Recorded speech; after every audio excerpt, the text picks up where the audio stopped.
Hello, my name is Kate Hudson Hall, and thank you for listening to Bulimia Sucks. And this is a platform for people to share relatable and uplifting and inspiring conversations based on anorexia and bulimia and other eating disorders, their victories and their challenges. And these are real stories from people who are suffering or have suffered an eating disorder. And episodes will include their personal stories of where they are now, but also their difficult journeys and their steps taken into recovering. And then also to professionals who work with people with eating disorders. Now, my Bulimia Sucks audiobook is launching on the 27th of June. And if you're interested and would like a free copy of this, then please email me at katehudsonhall@gmail.com and I'll send you a code to download it for free on Audible or Amazon or iTunes.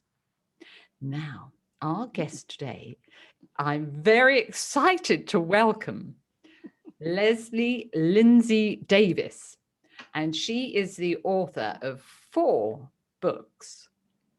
One of her books is called You Can't Eat Love: How Learning to Love Yourself Can Change Your Relationship with Food. Now, Leslie wrote this self-help book because of her past experiences.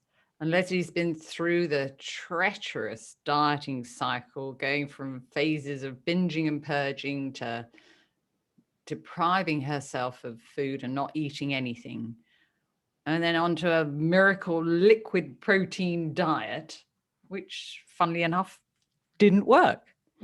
And in her book, she shows you how she learned to love herself, change her relationship with food, and lose almost 100 pounds. But be warned, this is not another diet book. This is a book about love. So her weight has been a huge issue for most of her life. And she's here to share her journey and her lessons learned. So welcome, Leslie. Oh, it's fabulous to have you here. I am so excited. I was telling somebody the other day, the internet and Zoom are just absolutely the most amazing thing. You're on one side of the pond, I'm on the other side of the pond, and we can have this great conversation and talk to all these people. I am just so excited. Thank you so much for having me. I know, it's so much fun, isn't it? It's a shame it's such a big pond, otherwise we could swim across. Yes, and visit. Absolutely. Absolutely. So now let's begin with a funny story, Leslie. I'm sure Oh, you've got many funny stories, but do you have one for us? I do. And yes, I do have many funny stories, but actually, one of my favorite stories is takes place about 6 or 7 years ago. I was invited to go on a mission trip with somebody, and anyway, the last day of the trip, we went to Zimbabwe. Mm. And the last day of the trip, we went off on a safari and we saw, the animals. We saw the zebras, the water buffalo, and all these other lions and tigers and bears. Oh my. Oh, no bears. There are no bears in Africa. Sorry.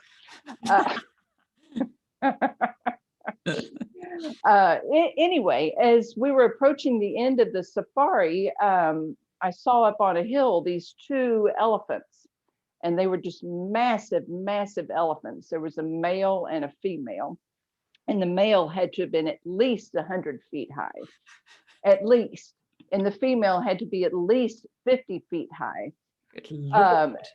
Yes, quite. Now, don't anybody go drag out their National Geographics or Wikipedia or anything like that and try and tell me, the elephants don't get that tall. My elephant, my story. You catch a fish, you can tell me how big your fish is. All right. I So believe anyway, it. I believe it. so anyway, the gameskeepers that were with us, they said, "Would you guys like to ride an elephant?" And first of all, I have a horrible fear of heights. Anything above, about 3 feet is way too high. And for whatever reason, I said, yes, I want to ride an elephant. And I'm thinking after I said it, I said, oh, what have I done? And so we park the bus and they bring the elephants over. And these elephants are they're wild, but the gamekeepers are acquainted with the elephants because they spend time with them to make sure the poachers don't come in, Right. to try and get them. Because poachers is a terrible thing. So anyway, the elephants come over and we're getting off the bus, and there other people said yes, they wanted to ride an elephant. And so I kind of took my time getting off the bus, hoping that everybody would forget that I'd said yes, I want to ride the elephant. And I let 5 or 6 people go, and I'm looking at and we were riding the female elephant, thankfully, because remember, she's only 50 feet high, the male is 100 feet high. And if you want to put that in perspective, that's 5 stories. Look around you, 5-story building, that's the top of the back of the elephant. Good Lord. Yes. And I'm thinking, and I'm going to get on that. Anyway, finally, it was my turn. I could no longer avoid the situation. And I'd watched everybody and I was like, okay, I can do this. So I walk up to the elephant. Now, first, this was before I went on the journey to shed all the weight. So if anybody sees me right now, they're thinking, well, she didn't have any issues. No, there was about 100 more pounds of me.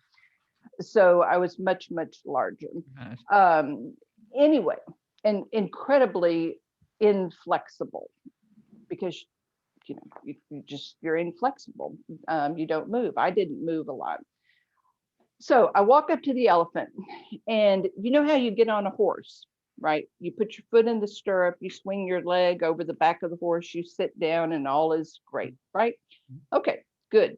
So the gamekeeper says, the elephant lays down, which was very nice because then the elephant's only 25 feet up in the air. The elephant folds its leg back, and I could step on that. So I stepped there. And I pushed myself up, and that's where the wheels absolutely came off the wagon. Absolutely.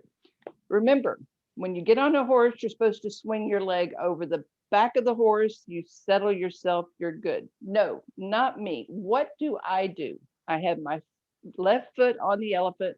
I take my right foot and I start bringing it between myself and the gamekeeper that's sitting on the elephant. And we're pretty close together. And I cannot get it in between. And the guy on the ground is trying to push me up to keep me from falling because I'm just balancing on one foot.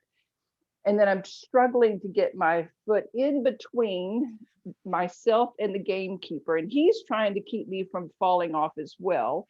Well, finally, and the whole time, the thought that's running through my head is, oh my gosh, if my husband's family sees me, this is going to be the end. Because my husband's family rodeos, they ride horses that run really fast. Me, no, I don't ride horses. So finally, I get up there. I get settled. I haven't fallen off. They've pushed me up. I'm settled down. I've grabbed hold of the gamekeeper and I'm looking around and I go, oh, now this thing has to stand up. And the whole time, the leader of this group is down on the ground screaming, your husband's going to kill me if you fall off. That was incredibly encouraging. But as I said, I got settled on the elephant and I'm thinking, great, I'm here, I've done it, yay, hooray, hooray. And then now this thing has to stand up. But what that reminded me of, as I was reading your book, your book, what that reminded me of was the story I believe you tell about a nightmare or a dream that you had in the beginning, where you were at this event, a dinner, Christmas, yeah. Christmas, and you had a plan. You knew what you were going to do. You knew how you were going to handle it, and you were eating your food. You were enjoying your food, and then all of a sudden, that elephant had to stand up moment hit you. Absolutely. and you went and found the bathroom doors were locked. But Yeah. anyway, that was how I kind of related my, how many moments do we have when we suddenly realize, oh, this elephant has to stand up? Yeah. Yeah. Most of the time, I don't think we recognize them. We hear them or feel them Yes, consciously. yes. Mm, mm, mm. And despite, how many times we practice and how many times we talk to ourselves about how we're going to handle situations, and, we make as many plans as we possibly can, oftentimes we come to the horrible realization this elephant's got to stand up. And then we don't really know what to do. Yeah. Yeah. Absolutely. So did you fall off? No, I did not fall off. The elephant stood up. And I Good. actually, for those people who are watching us, this is an actual picture of me on the elephant. Ah. Oh, wow. Oh, You yeah. see? That's You see? 100 foot. I can tell. Look at the Yeah, tree. look at the tree. Exactly. Exactly. That's what I'm saying. Wow. It's Yeah. way up there. And if you have a horrible fear of heights, it's really high. Oh, God. But I will say that, when that elephant stood up and I looked around, that really and truly was a moment when some real healing took place inside of me. Now, the journey to just rediscovering myself and learning to love myself didn't start for a couple of years, but some real healing occurred when I did look around at, and observe the world from the back of that elephant. So what do you think changed there? I realized that there was possibility that I could overcome some of those horrible fears that I had, that I could do it even if I was afraid. And that really came in handy when I began my journey to, to try and learn to love myself, because that was something that I had been taught. I wasn't lovable, I wasn't worthy, I wasn't, litany and list is very long and descriptive, but I could reflect back on that moment of doing something really hard, because that was very hard. Yeah. Yeah. But I could reflect back on that moment and I could say, you know what, you did that. You You did achieved that. that. Yeah. It wasn't pretty. It was hysterical. It's a good story. But I did it. Yeah, absolutely. Absolutely, it is. And I think that's very interesting, isn't it? For people to take away that when they have experiences like that, they can learn from them. Exactly. And it can prove to them that they can make further positive changes. Well, I think that we have to build upon tiny success. And that's one of the things that I do talk about in You Can't Eat Love. Celebrate often, celebrate anything, celebrate as many things as you possibly can, big or small, because our brains like to be happy. And a book that I read, and I reference it in the book, is Don't Shoot the Dog. And it's about training animals. Right. And you reward the behavior that you want to continue and you ignore the behavior that you want to stop. Yeah. And that was extremely eye-opening to me, because Yeah. how often do we kick in with that shaming and that blaming? That's our default, isn't it? Okay, so you Absolutely. ate a whole bag of Oreos. What happens next? Yeah. Yeah. We've already got slipped down that negative path. But it's also those thoughts, isn't it, that come in and start screaming at us that also help to cement that pathway of negativity in that day. Right. And one of the things that I discovered for me personally, and I've learned, it helps other people as well, our thoughts become ruts down a muddy road. Yeah. And the more often you drive the ruts down the muddy road, the easier it is to drive down those ruts. Yeah. And when we start doing the hard work of doing the hard work, which is what really, what you help people do, is to do the hard work of the hard work. We're actually trying to make new ruts and trying not to fall into those old ruts. Mm. Uh, Mm. but if we can celebrate just even a tiny victory, then it helps us to, make that rut, helps us to turn those wheels forward just a little bit. And I've learned that even if I do eat a whole package of Oreo cookies, which I will admit on occasion I do, Oreo cookies do not know how to behave in my house. I try not to let them in. And my husband doesn't understand. He says, well, you just leave them there. No, you don't understand. They open the door of the pantry, they climb out, they sit on the counter, they open the package, and then they start jumping out. Sorry, no, you keep them Jump out into of my the. hand. Yes, exactly. And then what do? Mm. Can you put it back in the package? No, you can't. But what I can celebrate on those occasions when the Oreo cookies just don't behave and I go into unconsciousness, what I can celebrate is that I didn't go looking for something else, or I stopped, with that. Mm. And Mm. then I can have a conversation with myself. What was really going on? Yeah. Yeah. Tell me what was really happening. What were you really feeling? What were you really thinking in that moment? Absolutely. I say to my clients, so when you get to that point, I want you to, I call it the cookie question. So what feelings, I know I'm not hungry for this food, what feelings am I trying to change? Exactly. Mm. And to me, that was the hardest part of the journey, because I grew up where you weren't allowed feelings. Yeah. Um, and I recognize now that my parents didn't have the ability to cope. Um, they didn't have the emotional bandwidth or the emotional knowledge to be able to cope with feelings, much less the feelings of children. They Right. were struggling with their own feelings. Well, in those, in those days, um, people, even now, we're not taught to tune into our feelings and have our feelings and express our feelings in a, in a secure, sort of safe way. And so it's easier to block them out.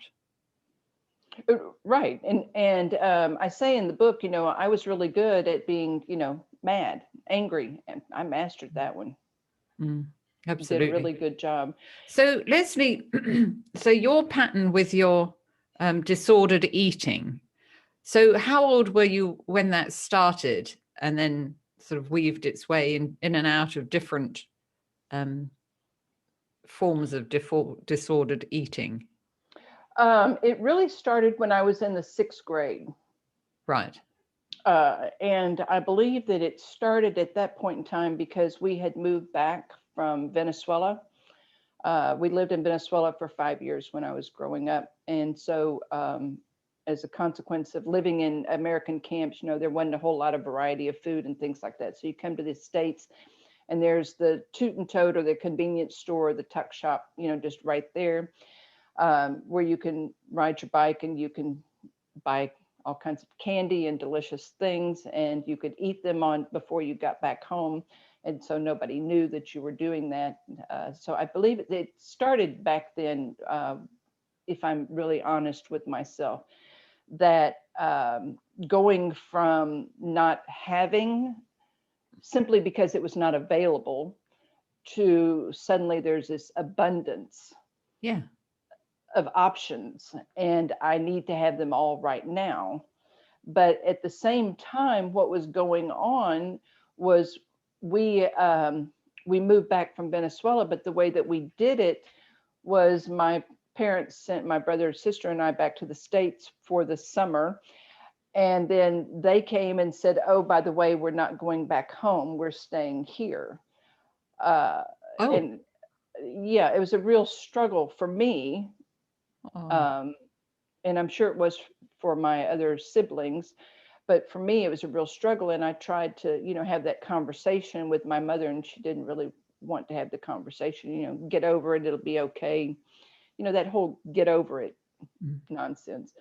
Um, and so, that not fitting in. First of all, I live in Texas, where yes, there is a very distinctive accent, but none of us sounded Texan. I don't say ain't. And we spoke Spanish. We were fluent, so that was very odd as well. Um, so I was struggling with, a whole lot of emotions and things. And then on top all of that off, suddenly I was fat, according to my mother. And you just don't know what to do with that kind of stuff. yeah. So that's really where it started. Oh, I see. I see. And that just sort of like continued in every different sort of form, um, until your experience with the elephant.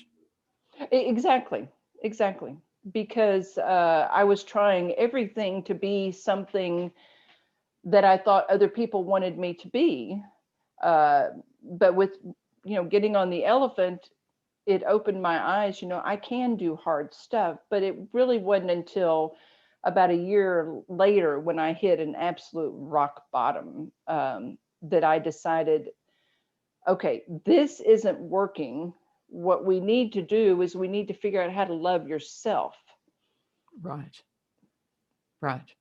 And that was the beginning of doing the hard work, because truthfully, managing food is easy as long as we manage food, but it's not addressing the reason that we've got to manage the food. And I will be very honest about it. I have got to manage the food. If I don't, the food is going to do what it's going to do, and it's not what I want it to do. And then that shame and all that other stuff starts kicking in. Yeah. Yeah. And I thought it was really interesting in your book, You Can't Eat Love.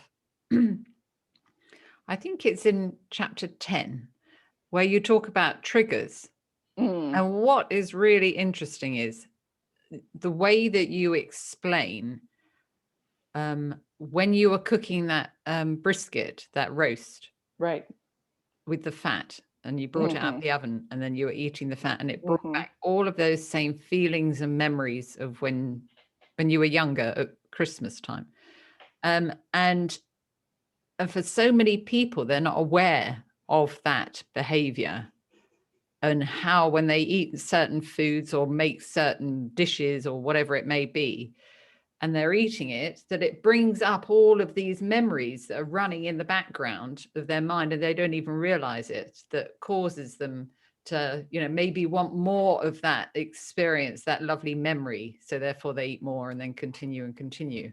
And I thought the way that you'd explained in your book was really um, insightful for people and Oh, helpful. well, thank you. Yeah, Thank you. yeah. But there's It, lots of different experiences in throughout the book that I think are very helpful for people to understand why they behave the way they do. well, and for me, it was extremely eye-opening Yeah, yeah, that it triggered and transported me to that time and that place with those people. yeah. And I have since become even more aware of when, I eat something, smell something, or mainly it's, smelling the things and tasting things. I'm more aware, okay, what is this really bringing up? Why is it bringing up? And I've learned over the course of the last several years, to honor those feelings that are coming up. I've learned, to recognize, okay, what is it that I'm feeling? To listen to what it is that my inner self is trying to say, Mm. um, and not tell it to sit down and be quiet, which is, what I was told as an actual human person, basically Just sit down and push be it away. quiet. Yeah, push it away. Doesn't matter. You'll get over it. And I want to say that to me is the most harmful comment. You'll get over it. We don't get over these things. We may get through them. We may sit in them for a moment, but you know what? That's okay. It is okay. We're floating in an ocean, and sometimes we need a whole lot of life jackets. Sometimes we need somebody to hold us up. Sometimes we need all kinds of weight floating devices so that we can just survive to the next moment. Yeah. And we just need to be kind to ourselves, and recognize that it is okay if we need help. Yeah. Yeah, absolutely. So what brought you to make that decision that you wanted to write a book? Well, funnily enough, I had already started writing a different book, which is actually the backstory of You Can't Eat Love. It's the story of my journey and um, developing a deeper relationship with God and developing a deeper relationship with myself. But as I was writing that, it kept getting tangled up, and suddenly one day I said, I know that there's another me out there. And I kept telling the same basic story to other people. They would ask me a question, how did you do this? How did you do this? And I'd tell them the same basic story over and over. And finally, one day I said, you know what, you just, something inside said, you just need to sit down and write this story. And so that's what I did. I sat down and wrote the story. And reading the book, even now, I don't remember probably 30 to 40% of the words. I don't remember writing them. I just sat down, and what I was doing was having a conversation with myself as I was writing the book. It wasn't a chore. It wasn't hard work. I was just having a conversation with myself, and it happened to be between my fingers and a keyboard. And so what you've written in the book is what you experienced as you became slimmer. Yes, exactly. And what you learned about yourself, isn't it? Right. Yeah. And that journey took me 21 months. Yeah. But as I tell people over and over again, when we arrive at a destination, that's really not the end. We begin another journey. So simply because I arrived at the weight that I thought that I wanted to be at, that didn't mean that it was all over. This is not a football game. Yeah. When the clock runs out, it's over, right? No. This is life. Always learning to yeah. And so when we arrive at one destination, we start moving towards another destination. And I believe that was the most eye-opening thing for myself, where I started out believing that what I wanted to do was to shed weight. What I realized early on in the journey was what I really wanted to do was to learn to love myself. And as a consequence of learning to love myself, shedding the weight became easy, because the weight actually was a protection. It was an excuse to not enjoy living. Well, now I enjoy living. I embrace living. People make comments. I said, you know what? I intend to live to be 153 years old in one day, and I intend to not leave anything undone. That's a big learning. Yes. But I really believe that so many people, when they try and, reconcile their issues with food, what they're focusing on is a destination. And yes, the destination is important, but realize that once you arrive at that destination, you then begin another journey. Yeah. And it's a completely different journey and a positive journey. Correct. Because of how much you have achieved. Mm-hmm. Yeah. So now your other books, Leslie, what other books have you got? So you've got You Can't Eat Love. And then you've got You Can't Eat Love workbook. Mm-hmm. And what are the other two books? What are they called? One of them is a guided emotional journal, and it's called So I Said to Myself. And the reason that I have that one is my youngest sister, who is a counselor, she read the book and she said, you realize you can't leave people hanging out there. They need to have a safe place to write down their thoughts and their feelings. But they're not going to be able to do it by themselves. So I created this guided emotional journal with a lot of positive prompts to help people get started writing.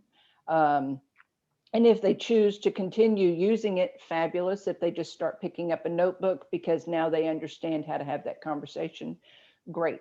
But part of my journey was learning to have that internal conversation and not being afraid to have that internal conversation. And I discovered the best way to have that internal conversation was to write. Okay. So that, well, I believe in getting hamsters off the wheels in your head. And Yep. I realized that if I started trying to have that internal conversation inside my head, I would load more hamsters on the wheels to the point that the pet store was having to order more hamsters. And what I wanted to do instead was return the hamsters to the pet store. Um, so instead, I started writing. And through that writing, it was easier to get the hamsters, back to the pet stores. So I just wanted people to have a safe place to fire the hamsters, send them back to the pet store, put the pet store out of business. And then I also have Fit and Food, which is a fitness and food tracker, because if we are not measuring or if we're not keeping track of what we are doing, both physically and with regard to food, we start telling ourselves stories. Yes. Yeah. Yeah. And even today, I still track my fitness and I still track my food because it's easy to lie to myself. It's Right. very easy to tell myself, oh, you didn't eat those 3 cookies or you didn't Yeah. eat that half a cup of ice cream. Because Right. remember, our brain wants us to be happy. Yeah. Yeah. Absolutely. So, so Leslie, what advice would you give somebody that is just thinking about maybe stepping onto that recovery path? What advice would you give somebody?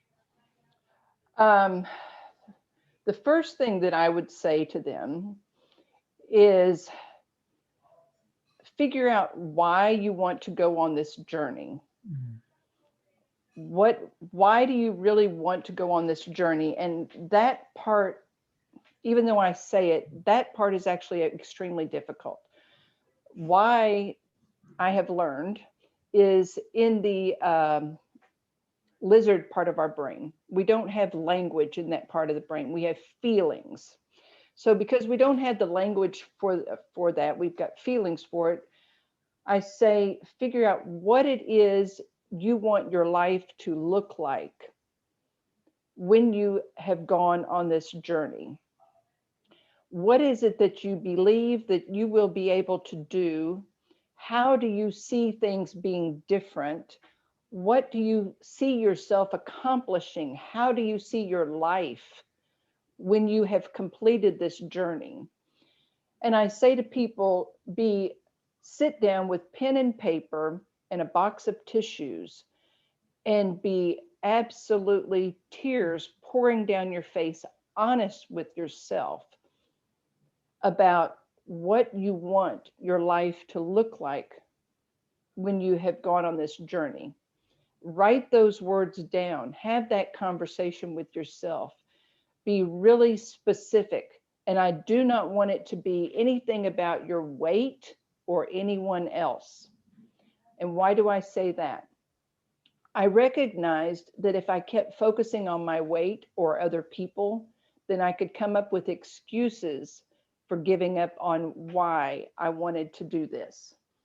If I remained honest and true to myself, which my why boiled down was I wanted to be able to live my best life. I wanted to be able to do everything I possibly could imagine doing. I do not want to be 80 years old, sitting in my rocking chair on my front porch, saying, I wish I would have. Yeah. And Yeah. in order to accomplish that, I needed to be living inside of the best option of myself. Now, that has nothing to do with my weight, and it has nothing to do with anyone else. So if we are focusing on, I want to be a size 10, I want to lose this weight, I want to overcome this because of, whatever is coming up.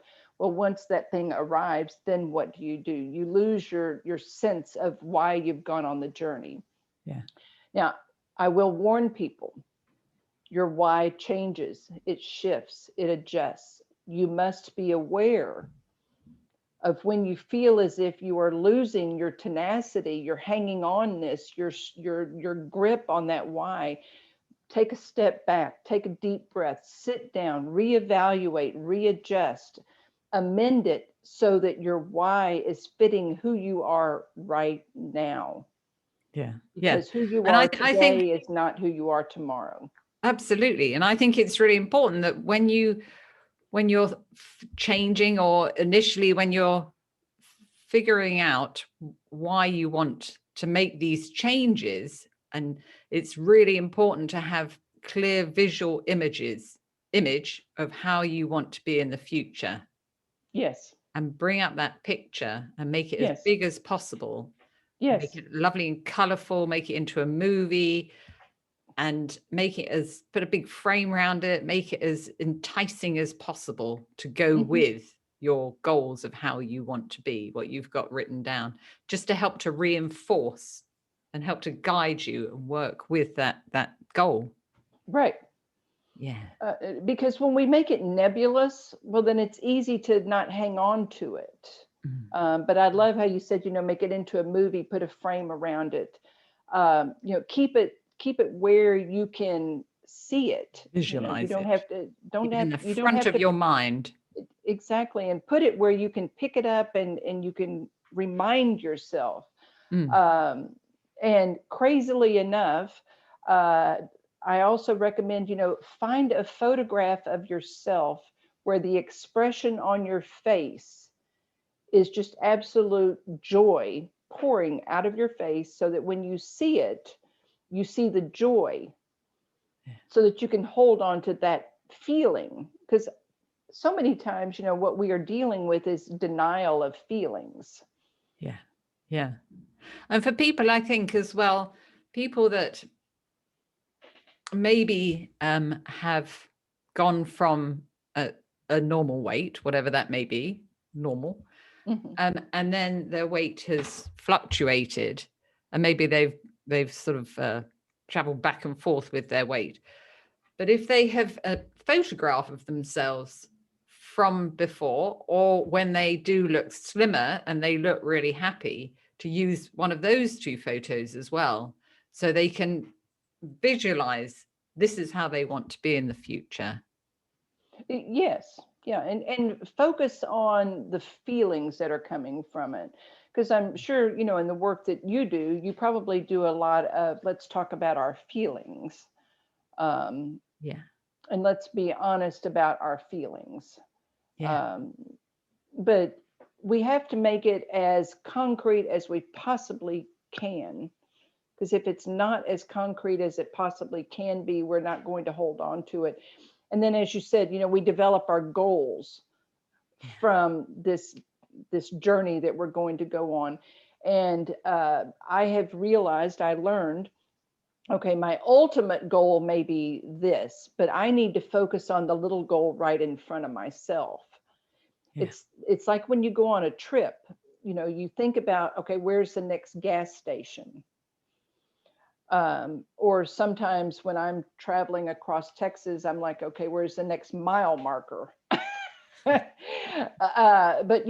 we don't focus on that final destination. We focus on little teeny tiny steps as we go along. Yeah. And so setting those up close goals, so that we can achieve something, so we can celebrate that thing, so that we can Absolutely. cheer ourselves on, so that we build success. Yeah, absolutely. So it's having your main goal at the end, and it's what are those individual goals that you need to get there, to achieve your ultimate goal, and what are those small little steps that you need to take, those minute little steps in some cases, isn't it? Well, and write down a reward. How are you going to reward yourself? I mean, here in the US, they're really big on giving stars to kindergartners. And I say, you know what? Everybody needs stars. Uh, get stickers, make a plan to go to Starbucks and have a, non-fat latte. Don't always reward yourself with food. Sometimes, it may be a cute little top that you get from the 5 and 10 store. Don't pay a whole lot of money but just get yourself something, and as you are acquiring it, you say, this is to celebrate whatever the heck it is you celebrated. And then every time you see it, remind yourself, this is because you were celebrating something. Yeah, and this is because you've achieved this. Right. You have achieved, you did it. And so when you are struggling to get to that next little goal, you focus on the reward. When it's like, oh my goodness, I'm not going to be able to make it through that dinner party without absolutely going, hog wild and pig crazy on the buffet. Instead, say to yourself, you know what? I'm going to do the best that I can. And when I have done the best that I can, my reward is going to be, I'm going to get myself a new lipstick, because that is how I'm rewarding myself for doing the best that I can at this buffet. And then as you leave the party and you have done the best that you can at the buffet, you get in your car and you say, yes, I did it. I did it. I did it. And then if it's not too late, you go buy yourself the new lipstick. Yeah. Or you go get it the next day. Yeah, absolutely. I love it. I love it. So Leslie's book is just is engulfed in all of this fantastic information to help you on your journey. So Leslie, so where can people find you? They can find me on Facebook at You Can't Eat Love. They can also find me on my author page, Leslie Lindsey Davis. They can find me on Instagram at you with underscores between all the words, You Can't Eat Love underscores. Okay, yeah. I also have a website, You Can't Eat Love, and they can email me at leslie@youcan'teatlove.com. So I'm all over the place. And please do reach out, and I'm happy to chat. We can message back and forth. We can become great friends. Yeah. Oh, I love that. I love that. Well, Leslie, thank you so much for joining us Thank you so today. much for having me. I've really enjoyed this, and I do hope that your listeners and watchers have learned something. And if I could, I'd like to leave them with just one parting thought, and that is, Oh, yes. you are enough. And if you don't believe that you are right now, I believe you are enough. And if you need the courage to continue on with your journey and you're struggling with the courage to continue on, I will loan you some of my courage until you have enough courage to do it by yourself. But in the meantime, you are enough. That's beautiful. Oh, thank you. Leslie, thank you so much. Well, thank you. So that's all for today's episode of Bulimia Sucks. So thank you to Leslie so much for joining us. And thank you to everybody for listening. And join us again on the next episode of Bulimia Sucks, and make sure that you subscribe to the podcast on Apple iTunes so you never miss an episode. Plus, as I mentioned earlier, check out my book, Bulimia Sucks, on Amazon to learn many different techniques to help you begin to break through your painful, difficult behaviors. And I'd love to hear from you. So email me and let's connect. And before we go, let us know what you think of the show. And by leaving us a review, maybe on Apple Podcast or Stitcher or Apple iTunes. And make sure you come and join our Facebook group, Bulimia Sucks. So thanks for listening, and I will talk to you in the next episode.